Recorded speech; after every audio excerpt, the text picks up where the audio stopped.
মই কাই বহুত ভাল পালোঁ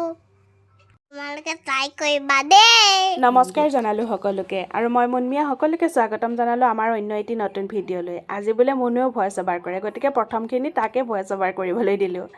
আজি যিটো কেক বনাবলৈ গৈ আছোঁ আপোনালোকক দেখুৱাই দিলোঁ তাত মই কোনো ধৰণৰ কণী ব্যৱহাৰ কৰা নাই মই ব্যৱহাৰ কৰিছোঁ 1 কাপ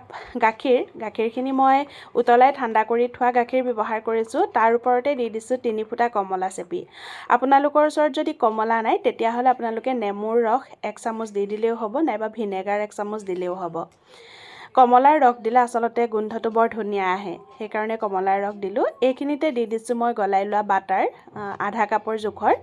আৰু আপোনালোকৰ ওচৰত যদি বাটাৰ নাই তেতিয়াহ'লে ঘিউ বা ৰিফাইন তেল ব্যৱহাৰ কৰিব পাৰে তাৰপিছত দি দিছোঁ 1.5 কাপ ময়দা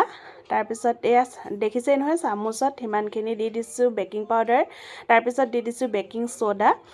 আৰু তাৰপিছতে দি দিছোঁ আধা কাপ গুড়ি কৰি লোৱা চেনি আপোনালোকে যদি চেনি নাখায় তেতিয়াহ'লে আপোনালোকে গুড় নাইবা মৌজোল ব্যৱহাৰ কৰিব পাৰে ময়দাৰ সলনি আপোনালোকে পিঠাগুড়ি নাইবা ৰঙা আটা বা বগা আটাও ব্যৱহাৰ কৰিব পাৰে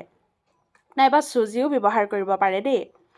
আচলতে মই ভিডিঅ'টো দিছিলোঁ ৰিলছ আকাৰে তাত গোটেইখিনি ডিটেইলছত দেখুৱাব পৰা নাই কাৰণেই মই ভিডিঅ'টো ডিটেইলছত দি দিছোঁ কাৰণ আপোনালোকে বহুতেই ৰিলছটো আঁকোৱালি লৈছে আশা কৰিছোঁ ভিডিঅ'টোৱে আপোনালোকক উপকাৰ কৰিব অকণমান তাৰপিছত বেটাৰটো এনেকুৱা পৰ্যায়লৈকে নি পেলাই মই তাতে দি দিছোঁ ৰুকি লোৱা গাজৰ ডাঙৰ চামুচেৰে প্ৰায় 1.5 চামুচ এতিয়া সৰু সৰু কেইটামান বাটি লৈছোঁ আপোনালোকৰ ওচৰত যদি বাটি নাই তেতিয়াহ'লে আপোনালোকে ডিছপ'জেবল গিলাচবোৰ যে পায় সেই গিলাচবোৰ ল'ব পাৰে সৰু সৰু গিলাচ হ'লে ভাল তাতে এনেকৈ ঘিউ বাটাৰ নাইবা ৰিফাইন অকণমান দি পেলাই গিলাচকেইটা বা বাটিকেইটা এনেকৈ মোৱাই ল'ব তেতিয়া কেকটো ওলাই অহাত কোনো কষ্ট নহয় একেবাৰে কম সময়তে যদি আপুনি প্ৰস্তুত কৰিব বিচাৰে এনেকুৱা ধৰণৰ বাটি কেক তেতিয়াহ'লে একেবাৰে সহজ পদ্ধতিত এইটো এবাৰ ট্ৰাই কৰি চাব পাৰে যদি ভাল লাগে আপোনাৰ প্ৰফাইলত শ্বেয়াৰ কৰি থৈ দিব বুলি আশা কৰিলোঁ বাটিকেইটাত মই ঘিউ সানি লোৱাৰ পিছতে সমান সমানকৈ প্ৰায়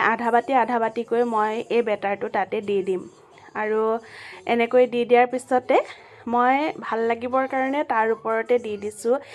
দুটামান কিচমিচ আপোনালোকৰ ওচৰত যদি নাই নিদিলেও ভাল লাগে বা বিট অকণমান কাটি পেলাই দি দিলেও বৰ ধুনীয়া লাগে আৰু এয়া কেৰাহীখন দেখি নাহাঁহিব কাৰণ কেৰাহীখনত মই কেক প্ৰায়ে বনাই থাকোঁ অলপ চাপ বহি গৈছেগৈ সেইকাৰণে আৰু এনেকৈ মই বাটিকেইটা বহাই দিলোঁ বহাই দিয়াৰ পিছতে মই এখন ঢাকন দি দিম ঢাকনখন দিয়াৰ পিছত আপোনালোকে লক্ষ্য কৰিব যাতে বতাহ ওলাইও নাযায় আৰু সোমাবও নোৱাৰে 10 মিনিটৰ পিছত চালোঁ এবাৰ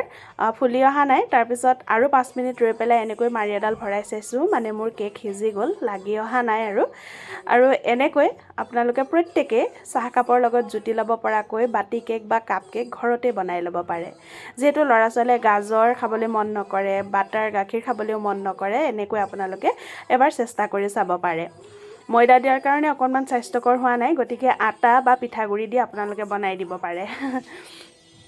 আৰু চাওক এইবাৰ কাটি দেখুৱাই দিছোঁ এয়া চাওক প্ৰথমতেই দেখুৱাইছিলোঁ বাৰু আৰু সিমানেই আছিলে আজিৰ ভিডিঅ'টি আশা কৰিছোঁ আপোনালোকে ট্ৰাই কৰি চাব আৰু যিসকলে অভেন নাই বুলি দুখ কৰি থাকে তেওঁলোকে এনেকৈ কেৰাহীতে ধুনীয়াকৈ বাটি কেক বা কাপ কেক বনাই খাব পাৰিব যদি আপোনালোকে বহুত দিনলৈ ৰাখি থ'ম বুলি ভাবে গাজৰখিনি অকণমান ভাজি ল'ব ধন্যবাদ